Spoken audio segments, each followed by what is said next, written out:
All right, so now we're going to talk about some of the irregular preterite verbs. Um, we've got here the kar, gar, and zar verbs. Hopefully y'all remember those. Those are verbs that in their infinitive end in kar, gar, or zar. And because of the spelling rules and what happens if an E comes after a C, it ends up having a soft sound like almacén or la cena.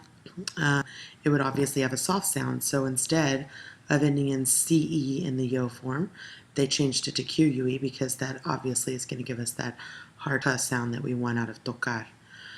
Same thing with GAR with a GE. It would be a soft H sound like algebra or inteligente. So again, we've put the GUE together so that it'll give us that G sound. And the ZAR would, well, the big deal is, so it's not that it needs it on the ZAR verb. It's actually, if anything, maybe a little bit related to the Z pronunciation in Spanish. But this is more a habit, and these are more grammatical rules on how to pronounce those letters after they're followed by the E. So anyway, there's the charts in front of you. They're the same as they would be in any other form, but just the yo form is que, ge, and se. So yo, the yo form of jugar would be, I don't know where this guy went, would be jugue. And just for fun times, we're going to conjugate some of these in the preterite as well in different forms. So nosotros jugamos, that doesn't change. And down to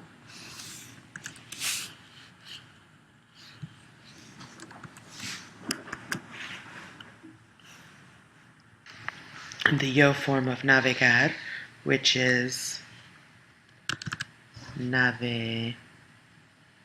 Wouldn't it be great if it typed navegue? All right. And then the L form is navegó. And this is, somebody asked me the other day why accents are so important. This is a great point because the yo form of navegar in the present tense is navego or navego, and the L form in the preterite tense is navegó. So the accent literally changes who did it and when they did it. All right, next up, sacar. The yo form is saqué, and the usted form is sacaron. And the yo form of almorzar is, any guesses, people? Almorcé. And of course, that would make the nosotros form would stay the same, and it would be almorzamos.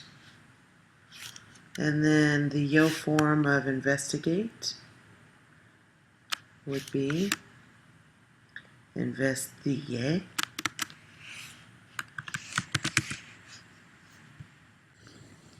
And the LAN usted form would be investigó.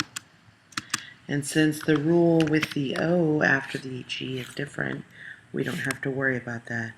Last one, yo crucé. And the ellos, ellas, ustedes, which in this case it's los niños. So los niños cruzaron. That's going to stay the same. And that is it for kar, gar, and zar verbs. Sorry, just in case you didn't know, let's just look through these verbs real quick. Tocar means to play or to touch. Llegar means to arrive. Empezar means to begin. Jugar, to play. Navegar, to navigate or surf the web. Navegar en la red. Sacar is to take out. Almorzar is to have lunch. Investigar is to investigate, and cruzar is to cross.